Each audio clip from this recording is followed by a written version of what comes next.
hallelujah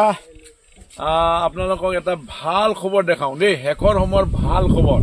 দেই এই পৃথিৱী যে হেক হ'বলৈ গৈ আছে বাইবেলত কোৱা আছে আজি আপোনালোকে বাইবেলৰ পৰা একেটা বিষয় অনুসাৰে চিহ্ন এটা চাওক আকাশৰ ফালে চাওক আপোনাক আকাশত কি আছে আপোনালোকক লাইভ দেখুৱাই আছো দেই আকাশত এনেকৈ চিহ্ন দেখাই আছে আজি এই ভয়ংকৰ এটা চিহ্ন হয়তো এই চাইনৰ যোগেদি 2025 চনৰ যি ধ্বংস আহিব আৰু 26-27 ফালেলে পৃথিৱী সম্পূৰ্ণ ধ্বংসৰ ফালে গৈ আছে এটা এটা চিহ্ন আজি পৃথিৱীত দেখুৱাই আছে আৰু আজি 14 তাৰিখ না 14 এপ্ৰিল আজি দিনটোত চাওক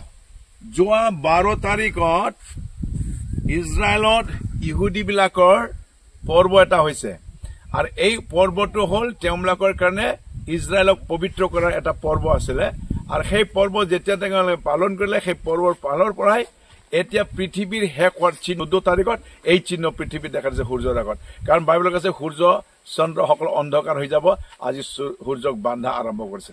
मासे गिलु बालो अख्राङाव मा होनो नुथाय नुजादों नोंथांमोनाबो नायदो गोजौआव नायदावहरदे बाइबेलाव बुंनाया जाखांदोंसै गासैबो नोंथांमोनाबो बयबो फोथायनानै थादो गावगाव जिबनखौ मोजां फोथायनानै थादो इसोरजों नांथाबनानै थादो फास्टिं प्रेयार आरो जिसु फैनायनि सिन बियो जोबथा मुगानि सिन नोंथांमोना नायबावनो हागोन आरो खनसे এতিয়া এটা আছে তাৰ অলপ আগত আছে দুটা ৰাউণ্ড আছিলে এনেকা ধৰণৰ আকাশত চিহ্ন ওলাইছে ইটো হেকৰ সময়ৰ চিহ্ন হয় আপোনালোকে এই চিহ্নটো চাই পেলাই বাইবেলৰ পৰা আপোনাৰ কিছু কথা জানি লওক নি প্ৰকাশিত বাক্যত লিখা আছে বিভিন্ন ধৰণৰ সেই সকলো হেকৰ কথাটো আপোনালোকে সেই বাইবেল অনুসাৰে এতিয়া বাস্তৱত যি পৃথিৱী যি ঘটনা হৈ আছে সকলোবোৰ এতিয়া হেকৰ সময়ৰ চিহ্নবিলাক ওলাই আছে সেইকাৰণে আপোনালোকক মই কওঁ যে এই সময়টো যীশু খ্ৰীষ্টক বিশ্বাস কৰি যীশু খ্ৰীষ্টৰ আশ্ৰয়ত থকাৰ সময় হয় কাৰণ হেকৰ সময়ত যি পৃথিৱী ধ্বংস হ'বলৈ গৈছে যীশুৱে কৈছে মোৰ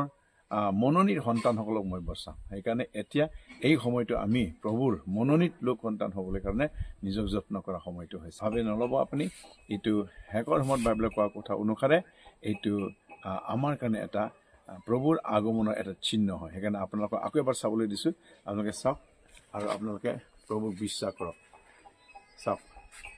আকাশত কেনেকুৱা ধৰণৰ চিহ্ন ওলাইছে চাওক আপোনালোকে